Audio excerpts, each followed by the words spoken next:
ಚುನಾವಣೆ ಬಿಜೆಪಿ ಸೋತಿದೆ, ಕಾಂಗ್ರೆಸ್ನಿಂದಲ್ಲ, ನಮ್ಮವರು ನಿಮ್ಮ ನಡುವೆ ಹೊಂದಾಣಿಕೆ ಆಗಿದ್ರಿಂದ ಬಿಜೆಪಿ ಸೋತಿದೆ ಅಂತ ಸ್ವಪಕ್ಷೀಯರ ವಿರುದ್ಧವೇ ಬಹಿರಂಗವಾಗಿ ಯತ್ನಾಳ್ ಮಾತನಾಡಿದ್ದಾರೆ. ಬಿಜೆಪಿಯ ಕೆಲವರ ಮೇಲೆ ಬಸನಗೌಡ ಪಾಟೀಲ್ ಯತ್ನಾಳ್ ಆರೋಪ ಹೊರಿಸಿದ್ದಾರೆ.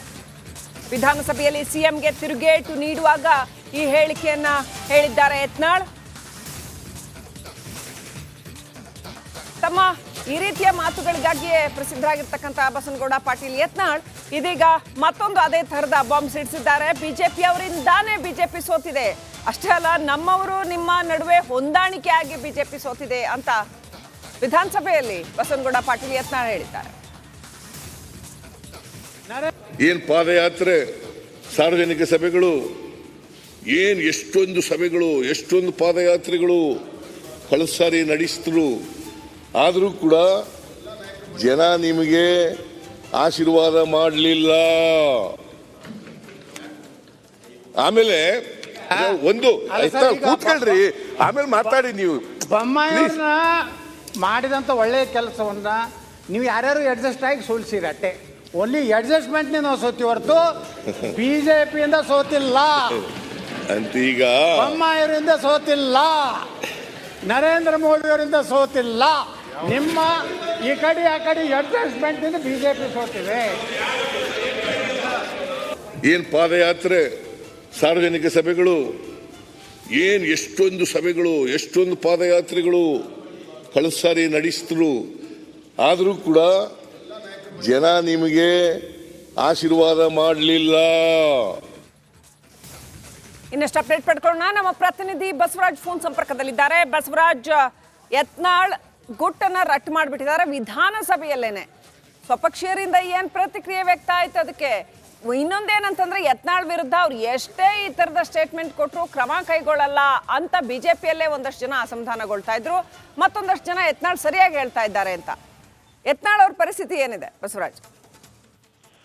ಶ್ರೀಲಕ್ಷ್ಮಿ, ಇವತ್ತು ರಾಜ್ಯಪಾಲರ ಭಾಷಣದ ಮೇಲೆ ಸಿದ್ದರಾಮಯ್ಯ ಅವರು ಉತ್ತರವನ್ನ ಕೊಡ್ತಾ ಇದ್ದಾರೆ ಸದನದಲ್ಲಿ. ಅದರಲ್ಲೂ ಪ್ರಮುಖವಾಗಿ ಬಿಜೆಪಿ ಈ ಬಾರಿ ವಿಪಕ್ಷದಲ್ಲಿ ಕೂತಿದೆ, ಜನರೇ ನಿಮ್ಗೆ ತೀರ್ಪು ಕೊಟ್ಟಿದ್ದಾರೆ ಅನ್ನುವಂತ ಒಂದು ವಿಚಾರವನ್ನ ಸಿಎಂ ಸಿದ್ದರಾಮಯ್ಯ ಅವರು ಪ್ರಸ್ತಾಪಿಸಿದ್ರು.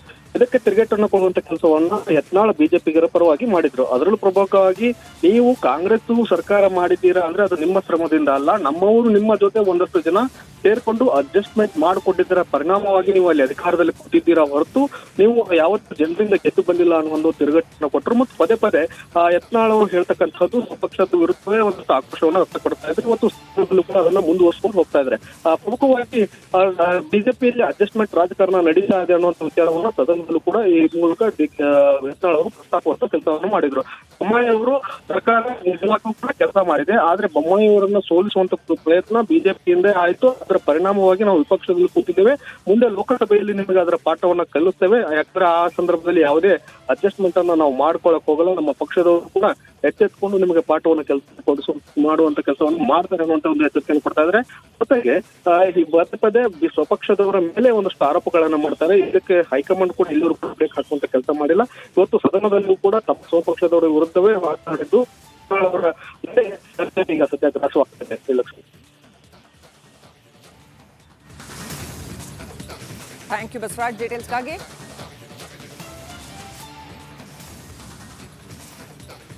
ತೆರಿಗೆ ಪಾಲು ಸಿಕ್ಕಿಲ್ಲ, ಅನುದಾನ ಬಂದಿಲ್ಲ, ಬರಕ್ಕೂ ನೆರವಿಲ್ಲ, ಕೇಂದ್ರದ 3 ಅನ್ಯಾಯ ಎಂದು ಇದೇ ಪತ್ರಿಕೆ ಪ್ರಸ್ತಾಪ ಮಾಡಿದೆ. ಯಾವ ಪತ್ರಿಕೆ? ವಿಜಯ ಕರ್ನಾಟಕ ಪತ್ರಿಕೆ. 5 ಕೋಟಿ ಕನ್ನಡಿಗರು ಈಗ ಮಧ್ಯಮ ವರ್ಗ ಎಂದು ಬರೆದಿದ್ದಾರೆ. 5 ಕೋಟಿ ಬಡತನದ ರೇಖೆಯಿಂದ ಕೆಳಗಡೆ ಇದ್ದವರು ಅವರೆಲ್ಲರೂ ಕೂಡ ಈ ಗ್ಯಾರಂಟಿಗಳಿಂದ ಹೊರಗಡೆ ಬಂದು ಮಧ್ಯಮ ವರ್ಗಕ್ಕೆ ಮೇಲಕ್ಕೆ ಹೋಗಿದ್ದಾರೆ.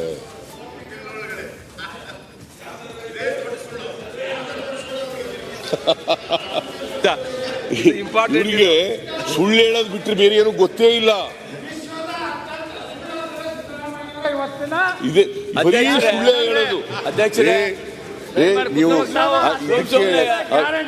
ವೀರಪ್ಪನವ್ರ ಕಮಿಷನ್ ಮುಂದೆ ಸುಳ್ಳು ಹೇಳ್ಬಿಟ್ಟು ಹೋಗ್ಲೇ ಇಲ್ಲ. ಸಮನ್ಸ್ ಕೊಟ್ರೆ ತಪ್ಪಿಸ್ಕೊಂಡ್ಬಿಟ್ರು, ಪತ್ರಿಕೆಲೆಲ್ಲ ಹೇಳ್ಬಿಟ್ಟು ಹೋಗ್ಲೇ ಇಲ್ಲ. ವೀರಪ್ಪನವ್ರ ಕಮಿಷನ್ ಮುಂದೆ ಇವರಿಗೆ ಸಮನ್ಸ್ ಕೊಟ್ಟಿದ್ರು. ಯಾರು ನಿಮ್ಗೆ ವೀರಪ್ಪ ಕಮಿಷನ್ ಸಮನ್ಸ್ ಕೊಟ್ಟಿರ್ಲಿಲ್ಲ? You did not appear before the commission. Priyanka Kharge ಅದಕ್ಕೆ ಹೋಗ್ಲಿಲ್ಲ. ಇವರು ಯಾವ ನೈತಿಕತೆ ಇದೆ ಹೇಳಿ ನೋಡೋಣ. ಅರೆಸ್ಟ್ ಮಾಡ್ಬೇಕಾಗಿತ್ತು, ನನಗೆ ಯಾಕೆ ಮಾಡಿಲ್ಲ? ನನಗೂ ಮಾಡ್ಬೇಕಾಗಿತ್ತು. ನಿಮ್ಗೆ ಸಮಾಜ ಜುಡಿ ಕಮಿಷನ್ ನೀವು ಕರ್ಸಿರೋದು ಅರೆಸ್ಟ್ ಮಾಡ್ಬೇಕಾಗಿ ಯಾಕೆ ಮಾಡಿಲ್ಲ? ಸಮಸ್ಯೆಗೆ ಮರ್ಯಾದೆ ಕೊಡ್ಲಿಲ್ಲ ಇವರು. ಮಾಡ್ತಿದ್ರು, ನಿಮ್ಮನ್ನ ಮಾಡಬಾರ್ದು. ನಾವು ಪುನಃ ಎಂಕ್ವೈರಿ ಮಾಡ್ತೀವಿ, ವಾರೆಂಟ್ ಕಳಿಸ್ಕೊಡ್ತೀವಿ. ಆಮೇಲೆ ವಾರೆಂಟ್ ಮಾಡ್ತಾರೆ, ಕಳಿಸ್ಕೊಡ್ತಾರೆ. ಮಾನ್ಯ ಅಧ್ಯಕ್ಷರೇ, 5 ಕೋಟಿ ಕನ್ನಡಿಗರು ಈಗ ಮಧ್ಯಮ ವರ್ಗ ಎಂದು ಹೇಳಿದ್ದಾರೆ. ಆಮೇಲೆ ಮಾನ್ಯ ಅಧ್ಯಕ್ಷರೇ,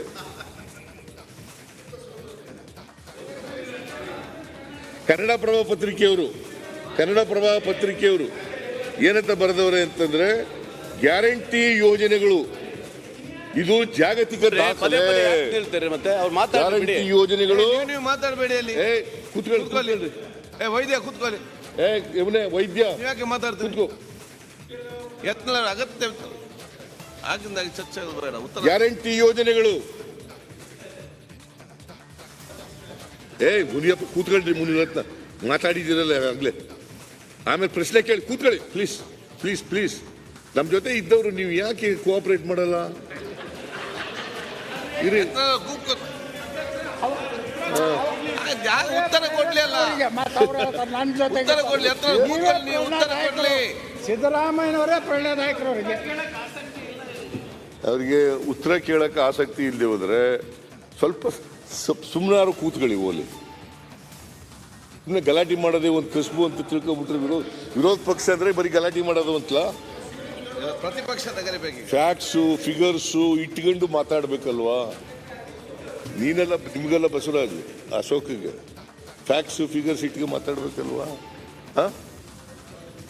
ಮತ್ತೆ ಫ್ಯಾಕ್ಟ್ಸ್ ಫಿಗರ್ಸ್ ಇಟ್ಕೊಳ್ದೇನೆ ಸುಮ್ಮನೆ ಮಾತಾಡೋದ? ಇಲ್ಲಪ್ಪ, ನಿನಗೆಲ್ಲ ಅವ್ರಿಗೆ ಹೇಳ್ತಾ ಇದ್ದೀನಿ. ಅಶೋಕ ವಿರೋಧ ಪಕ್ಷದ ನಾಯಕ, ಅವ್ರಿಗೆ ಹೇಳ್ತಾ ಇದ್ದೀನಿ. ಮಾನ್ಯ ಅಧ್ಯಕ್ಷರೇ, ರಾಜ್ಯಪಾಲರ ಶ್ಲಾಘನೆ ಇದಕ್ಕೆ ಇದು ಜಾಗತಿಕ ದಾಖಲೆ. ಕನ್ನಡಪ್ರಭ ಹೇಳಿರೋದು. ಗ್ಯಾರಂಟಿ ಯೋಜನೆಗಳು ಜಾಗತಿಕ ದಾಖಲೆ. ಕನ್ನಡಪ್ರಭ. ನೀವು ಪೇಪರ್ ಓದಿ ತಿಳ್ಕೊಳ್ಳಿ ಸ್ವಲ್ಪ, ಆಮೇಲೆ ಹೋಗಿ ವೆರಿಫೈ ಮಾಡಿ ಸರಿಯಾಗಿದೆಯಾ ಇಲ್ವೋ ಅಂತ. ಇದು ಕನ್ನಡಪ್ರಭ. ಆಮೇಲೆ ಇಂಡಿಯನ್ ಎಕ್ಸ್ಪ್ರೆಸ್ ನಲ್ಲಿ ಮಾನ್ಯ ಅಧ್ಯಕ್ಷರೇ ಗವರ್ನರ್ ಹೇಳಿರೋದು, guarantees putting money in people's hands, boosting economy. ಅದು ಇಂಡಿಯನ್ ಎಕ್ಸ್ಪ್ರೆಸ್ ನವ್ರು ಹೇಳಿರೋದಪ್ಪ, ನಾನು ಹೇಳಿರೋದಲ್ಲ. ಇಂಡಿಯನ್ ಎಕ್ಸ್ಪ್ರೆಸ್ ನವ್ರು ಹೇಳಿರೋದು. ಗ್ಯಾರಂಟೀಸ್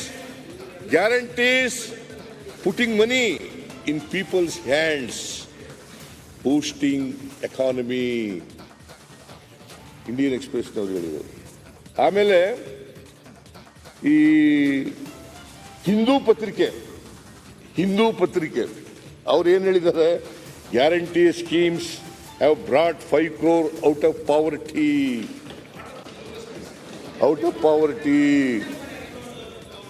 ಹಿಂದೂ ಪತ್ರಿಕೆಯವ್ರು ಹೇಳಿರೋದು, ನಾನು ಹೇಳಿದ್ನ?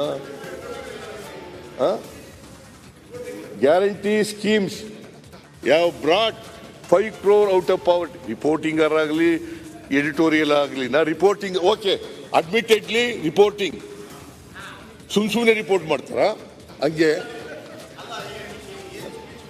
ರಿಪೋರ್ಟ್ ಮಾಡಲೇಬೇಕಲ್ಲ. ರಿಪೋರ್ಟ್ ಮಾಡಿದ್ದಾರೆ ಅವತ್ತು. ಗವರ್ನರ್ಸ್ ಅಡ್ರೆಸ್ ಗ್ಯಾರಂಟೀಸ್ ಸ್ಕೀಮ್ಸ್ ಮಾಡಿದ್ದಾರೆ. 5 crore people out of poverty. ಆಯ್ತು, ಹಾಗಾದ್ರೆ ಅಲ್ಲ 3 ತಿಂಗಳಲ್ಲಿ 5 ಕೋಟಿ ಪಾವರ್ಟಿ ಎಲ್ಲ 3 ತಿಂಗಳಲ್ಲಿ ಬಂದ್ಬಿಡ್ತಾ? ಕ್ಲಾಸ್ ಆಯ್ತಾ? 5 ಕೋಟಿ ಜನ 3 ತಿಂಗಳಲ್ಲಿ ನಿಮ್ ಇದು ಚಲೋ ತಿಂಗಳಾಗಿದೆ. ಆರ್ ಅಶೋಕ್ ಅವರು ಹೇಳಿದ್ದಾರೆ, ಕೂತ್ಕೊಳ್ಳಿ ಬಸವರಾಜ ಬೊಮ್ಮಾಯಿ ಅವರು. ಆರ್ ಅಶೋಕ್ ಅವರು ಹೇಳಿದ್ದಾರೆ,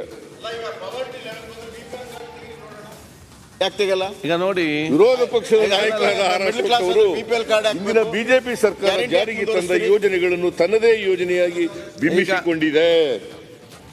ಕೇವಲ ಕೇಂದ್ರ ಸರ್ಕಾರದ ಮೇಲೆ ಗೂಬೆ ಕೂರಿಸುವ ಕೆಲಸ ಮಾಡುತ್ತಿದೆ ಅಂತ ಟೀಕೆ ಮಾಡಿದ್ದಾರೆ.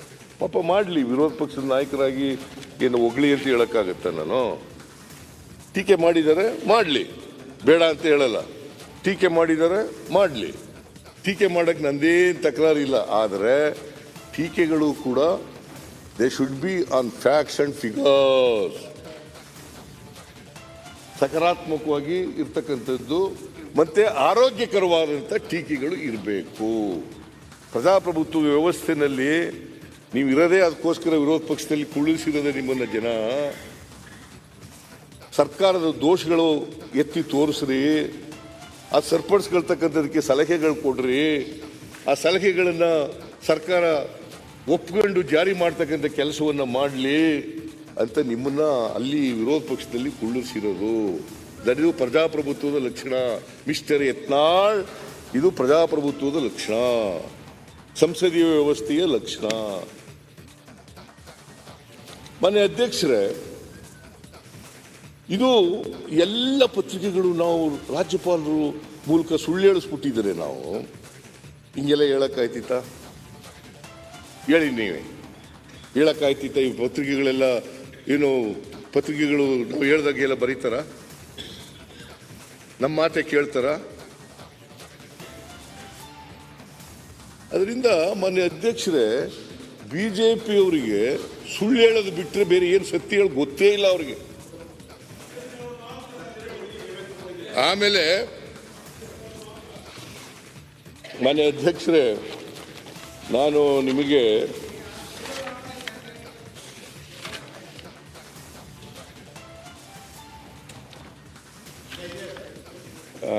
ಏನಪ್ಪ ಇನ್ನು ಬೇಕಾದಷ್ಟಿದೆ. ಈಗ ಓದ್ಬೇಕೋ ಬೇಡ ನಿಲ್ಲಿಸ್ಬಿಡ್ಲ? ಹಂಗೆ ನಿಮ್ಗೆ ಕೇಳಕ್ಕೆ ಏನಾದ್ರು ಇವರಿಗೆ ಪಾಪ ಅಪತ್ಯ ಆದರೆ ನಿಲ್ಲಿಸ್ಬಿಡ್ತೀನಿ. ನನಗೆ ನಿಜವಾಗ್ಲೂ ಕೂಡ ನಿಮ್ಗೆ ಸತ್ಯ ಹೇಳಿದ್ರೆ ಎಂಬರಾಸ್ ಆಗ್ತದೆ ನಿಮ್ಗೆ. ಏನಿಲ್ಲ, ಎಂಬ್ರಾಸ್ ಏನಿಲ್ಲ, ಸತ್ಯ ಜನತೆ ಗೊತ್ತಿದೆ. ಅದೇನು ಏನು ಎಂಬ್ರಾಸ್ ಆಗೋ ಪ್ರಶ್ನೆ ಇಲ್ಲ. ನನಗೇನಂದ್ರೆ ನಿಮ್ಮನ್ನ ಭಾಳ ದಿವಸದಿಂದ ನೋಡ್ಕೊಂಡು ಬಂದಿದ್ದೀನಿ ಸಿದ್ದರಾಮಣ್ಣವ್ರೆ. ನೀವು ಭಾಳ ದಿವಸ ನೋಡ್ಕೊಂಡು ಬಂದಿದ್ದೀನಿ. ಈ ಕಡೆ ನಿಂತು ಮಾತಾಡಿದ್ದು ನೋಡಿದ್ದೀನಿ, ಆ ಕಡೆ ನಿಂತು ಉತ್ತರ ಕೊಡೋದು ನೋಡಿದ್ದೀನಿ. ಆದರೆ ಎಂದೂ ಕೂಡ ನೀವು ಪತ್ರಿಕೆಯ ಸಹಾಯವನ್ನು ಪಡೆದು ನಿಮ್ಮ ಡಿಫೆನ್ಸ್ ಮಾಡ್ಕೊಂಡಿದ್ದು ನೋಡಿರಲಿಲ್ಲ. ಅಷ್ಟು ಅಸಹಕತೆ ಬಂತ ನಿಮಗೆ? ಅಷ್ಟು ಅಸಹಕತೆ ಬಂತ? ನಿಮ್ಮ ಪರ್ಫಾರ್ಮೆನ್ಸು ನಿಜವಾಗ್ಲೂ ಇದ್ದಿದ್ರೆ ಅದನ್ನ ಹೇಳ್ತಿದ್ರಿ. ಪತ್ರಿಕೆಯಲ್ಲಿ ಏನು ಬಂದಿದೆ ಅನ್ನೋದನ್ನು ನೀವು ಸಹಾಯ ತಗೊಂಡು ಅಷ್ಟು ಅಸಹಕತೆ ಬಂತ? I have seen you for so many years. You never done this. ಬೇಡ, ಪತ್ರಿಕೆಯಲ್ಲಿ ಬರೆಯೋದೆಲ್ಲ ಸುಳ್ಳು ಅಂತ ಹೇಳ್ಬಿಡಿ. ಯಾಕೆ ನೇರವಾಗಿ ಹೇಳ್ಬಿಡಿ, ಪತ್ರಿಕೆಯಲ್ಲಿ ಬರ್ದಿರೋದೆಲ್ಲ ಸುಳ್ಳು. ಅಲ್ಲಲ್ಲ, ಪತ್ರಿಕೆ ಸರ್, ನೋಡಿ, what ever appeared in the news paper ಅಂತ ಹೇಳ್ಬಿಡಿ. ಬೇಡ, ಅಲ್ಲ ಹೇಳ್ತೇನೆ ಕೇಳಿ. ಅವರೆಲ್ಲ ಪಾಪ ಯಾಕೆ ಒಂದ್ ನಿಮಿಷ ಪತ್ರಿಕೆಯವರು ರಾಜ್ಯಪಾಲರ ಭಾಷಣ ರಿಪೋರ್ಟಿಂಗು ಮಾಡ್ತಾರೆ. ನಾವು ಟೀಕೆ ಮಾಡಿದ್ದನ್ನು ಬರೀತಾರೆ, ನೀವು ಹೊಗಳಿದ್ದನ್ನು ಬರೀತಾರೆ. ಅವ್ರ ರಿಪೋರ್ಟಿಂಗ್ ಅವ್ರ ಕೆಲಸ ಅವ್ರು ಮಾಡ್ತಾರೆ.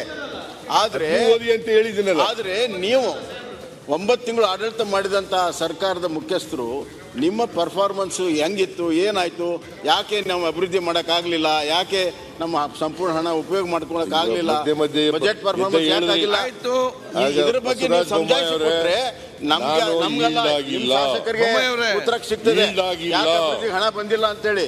ಬೊಮ್ಮಾಯಿ ಅವರಿಗೆ ಅವ್ರು ಬೀಲ್ಡ್ ಆಗ್ಲಿಲ್ಲ, ಉತ್ತರ ಕೊಡ್ಲಿ. ಪ್ರತಿಸರಿದ್ರೆ ಆಗ್ತದ? I am not yielded. ಈಗ ಪದೇ ಪದೇ